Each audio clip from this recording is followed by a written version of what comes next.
What is happening, everybody? Trey here, joined as always by my dad, Sean, and today, reactions to the classics. It's a part of another edition of my favorite series here at the channel, the Song Battles. Agreed. And today, we're going to be reacting to the track That's Entertainment from The Jam, who I've heard so many great things So have about. I. From our UK brethren over overseas, man, saying how influential and awesome this group is, and how great this track is in particular. And then we're gonna look at the cover from a guy I'm much more familiar with, Morrissey, of course, of Smith's fame. The cover comes from his solo career. So little Paul Weller in the Jam against Morrissey battle. This is going to be a fun one, y'all. Before we get into it, though, if you like this video, be sure to give it a big thumbs up and hit that big red subscribe button. That helps us out, and we upload every single day, a wide variety of genres, and we also have our Patreon page down below if you want us to do a song battle, and we can get that rocking and rolling for you, as well as our Twitch, where we stream every Fridays. Yeah, lots of fun, 6 p.m. Central Time. And, you know, CSN always brings us great stuff. That's right. Brought us a lot of stuff that I didn't even know. Once again, I mean, I've heard of Paul Weller and the Jam, but I actually don't know any of their stuff, which seems like a huge hole in my music history here. But Paul actually wrote this song. So Morrissey covers it later on. I'll get into that when we do his version of it. But this song has a great history to it because it actually wasn't released in the UK originally as a single, but it charted at number 21 as an import single, which to chart as an import single is incredibly difficult. They ended up releasing it 2 years ago. It only went to number 60. A second reissue in 91 went to the top 50. But it is crazy acclaim. It's been listed by BBC Radio 2 as the 43rd best song ever released by any artist. And Rolling Stone actually put this song at 306 on the top 500 songs of all time. Now, I always like to see what the artist has to say. I know you do too, Trey. So Paul said this about writing this song. I was in London by the time I wrote That's Entertainment. Writing it was easy in a sense because all those images were at hand around me. I wrote it in 10 minutes flat while under the influence. Hey, I love it. I love it, man. Sometimes some of the greatest songs, the songwriters are like, I mean, you want me to tell you I spent months and months laboring over this? Wrote it in like 5 minutes. So let's go. Sometimes the Must be nice, right? best stuff just comes out. So again, thanks CSN. Thank you. I can't remember if I even mentioned that at the start. This comes courtesy from our patron CSN. If I didn't, then there you go. And if I did, hey, shout out again CSN. I shouted him out too. All right, so let's get to it, man. Let's get to it. I'm excited after that build up.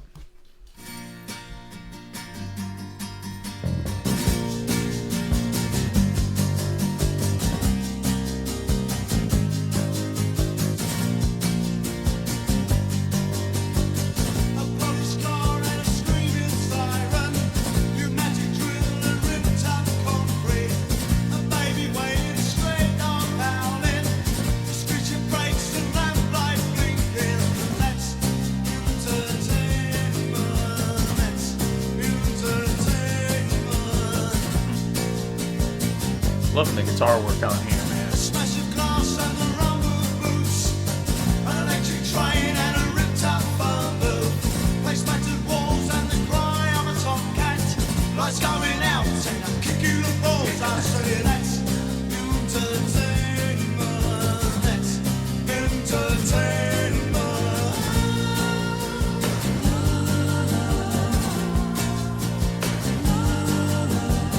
Days of speed and slow time Mondays.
the tranquility of solitude.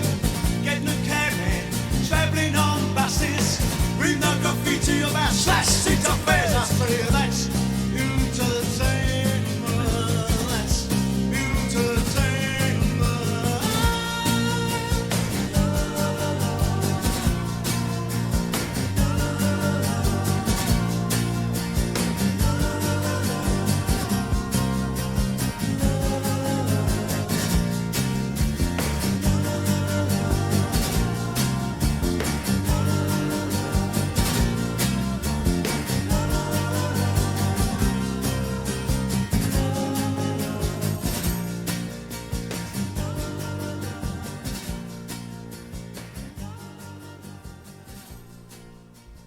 La la la la la.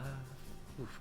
That's Entertainment by The Jam. Man, I gotta say, I did love that tune, man. It was catchy. I think from the first moment, that guitar was just very entrancing. I loved it. Yeah, the atmosphere of it was fantastic. And it, after you read the build up to it, it's that he's observing. There's a lot of songs we've come across over the time of this channel that's just great observational stuff. I mean, Waits does it a lot. Springsteen does it. Like, just Dylan does it. Like, he's just telling us what all he's seeing. And it paints the picture. I can picture all of this. I can picture just kind of middle class British bloke out here. Exactly. And the way Weller was able to really just paint a scene in my mind as I was listening to the tune and following along with the lyrics here.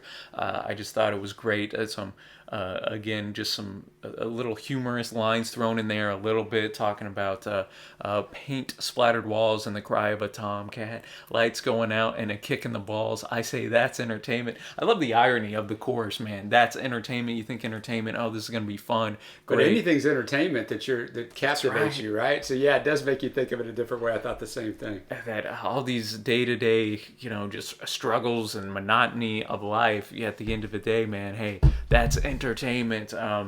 And again, I think just points to the fact, a chorus doesn't have to be crazy intricate or this or that. It was catchy, man. That's entertainment. Then we had the la la la la la type of deal. And again, I was really, I'm seeing, I know that's only one song, I'm seeing what the hype is about I do too, man. Paul Weller. I love the atmosphere of it, man. It's fantastic. Well, that's obviously the Jam's version, man. And now we're going to go to Morrissey's version, of course, of the Smiths' fame. And I'm going to be curious, knowing his vocal delivery, how this one's going to play. Yeah, and CSN knows his stuff, not that we doubt that, but I can't find this was ever released as a single. It's actually released as a B-side in April of 1991 from the single from Morrissey, Sing Your Life. So it has backing vocals by Chaz Smash, who was the second singer of the group Madness. I know Madness was huge in the UK. That's right. Here in the US, we just know Our House in the middle of the street. So just an interesting thing to come find this. This does omit, I compared the lyrics side by side, unless Genius didn't have them on there. Every once in a while you run it. But he does omit a little bit of Weller's song. But, I mean, it stays. I mean, it's almost identical. It's just a little bit missing. That'll be interesting, man. And, judging by Weller and just the whole Jam sound there, you can definitely see the influence they had on the Smiths, man. So yeah, I'll be curious what we got here. So let's get to Morrissey's version.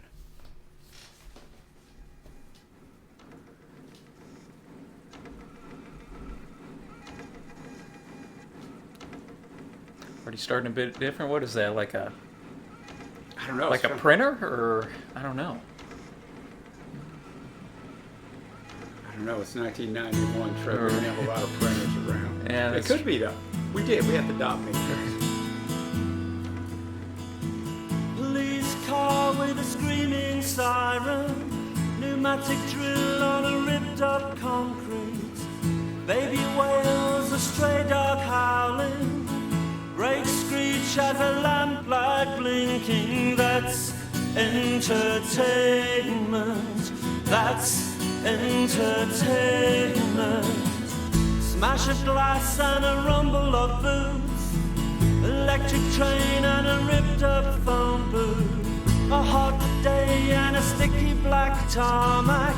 A hot day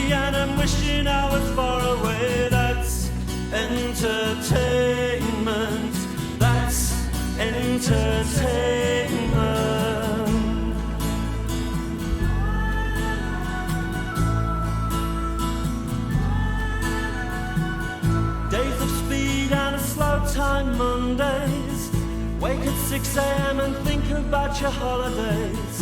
Open window and breathe in petrol. Cold flat with a damp on the walls. Yes, that's entertainment. That's entertainment. I'm liking the dual vocals on this track too. Yeah, it adds a layer to it. On that chorus, man. Morrissey killing it, not gonna lie.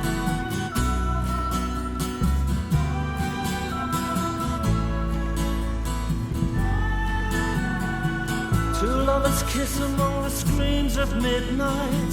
Two lovers miss the tranquility of solitude. Read graffiti of slash seat affairs. Splattered walls and a kick in the balls is all that you get in the name of entertainment.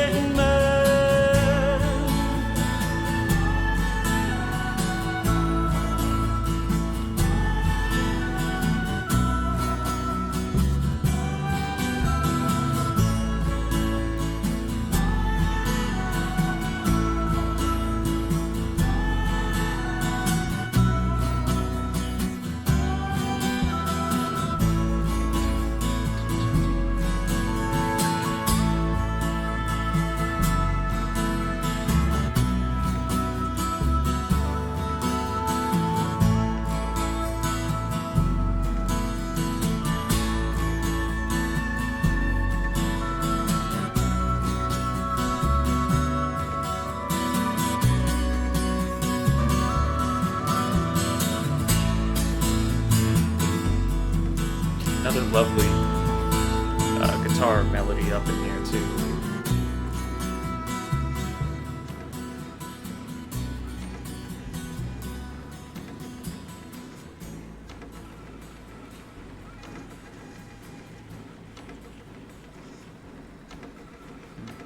Bookending the track with whatever this computer. Somebody will know in or the comments. This Somebody printer tell. or something. I mean, I'm sure somebody will tell us, and I'm going to be like, "Oh yeah, of course it was that." That's entertainment. Morrissey coming in. What are your first impressions of that one, man? Well, it was interesting. I can't remember. Maybe you'll have something for me, Deb, but I can't remember a cover song that like it rearranged the words of the like original. Right. You know, like it put like he saved the whole splattered walls and to the end, and it was way earlier in Paul's version. yeah, and that was all throughout the song where he kind of like combined verses together, like took 2 lines from this verse, 2 lines from that verse, and then kind of, you know, made it its own new verse, so to speak. I thought that was an interesting technique that... I wonder what, I mean, it wasn't a hit, I don't think, unless you guys want to correct me, and I just didn't come across it, but... so maybe Paul didn't, well, I'm sure he heard it. I'd listened to everything that somebody did of mine. I wonder what he thought of him doing that. Yeah, I don't recall anything like that in my memory of someone doing that. I don't know, man. This song was really good, too. I think you pointed out during the reaction that the second vocal in there added a nice layer of depth to it. So it was like, yeah, almost like it was double tracked again. Man. Slower pace on the guitar, Yes. or not, you know, just in general. And you know, Morrissey's got a very unique voice. I know some people absolutely despise it, and thus they can't get into the Smiths. I really like his voice. I actually do too. And so. you know, definitely more upfront with the Britishness in it. You know, I think he's got a great way of delivering his lyrics for the songs that he's singing. And again, I like the fact that, you know, it was bookended almost. Then, you know, it kind of made me think like that's entertainment. You're just going with the monotony of the printer or whatever was going on up in there. And yeah, nowadays, especially, people are entertained by some awfully odd stuff. But, and you know, at the end, then Morrissey asked the question: "Is all that you get in the name of entertainment?" You know, the splattered walls and a kick in the balls. I did like how he ended that there with that because that was one of my favorite lines in the original. So now that brings us to, you know, CSN always chooses great song battles man, I was here. just thinking when that song was like 2/3 of the way done, I'm like, oh man, I don't know. For me, man, I got to, when it's close like this, I always You're probably err gonna say what I'm gonna say. with the original, man. Yeah. I got to go with the jam version. I did like the guitar work in that just a little bit more, and just I always just got to give the nod when it's a close race like this to the original. So I got to go Jam. Took the words from me, Trey. You're 100% right. It's very close. It's razor thin, man. I don't know. I'm going to go with it for the same reason. The tie goes to the original, man. That's right. Paul wrote it. So, but very close. What a wonderful choice he is in, and I can't believe the song's that well acclaimed. I'd never heard it. I mean, I'd never heard it. No, man. I'm glad to discover that, and we will be having just a little preview, a top 10 of Mr. Weller coming up on the channel at some point soon for one of our patrons who is a humongous Jam fan. So I'll be looking forward to that one. Definitely. And let us know, y'all, which song you thought was better. We're going to have 2 comments down below. Give an upvote to the comment that corresponds with what you like more. The Morrissey version, upvote that comment. Or, of course, the Jam version, upvote that one. That way you guys can let your voices be heard. We can see the results there. But as always, thanks to CSN. Thank you, Dad. Oh, yeah, that was a lot of fun, man. Thank you, CSN. Definitely. And until next time, happy listening, and we will see ya.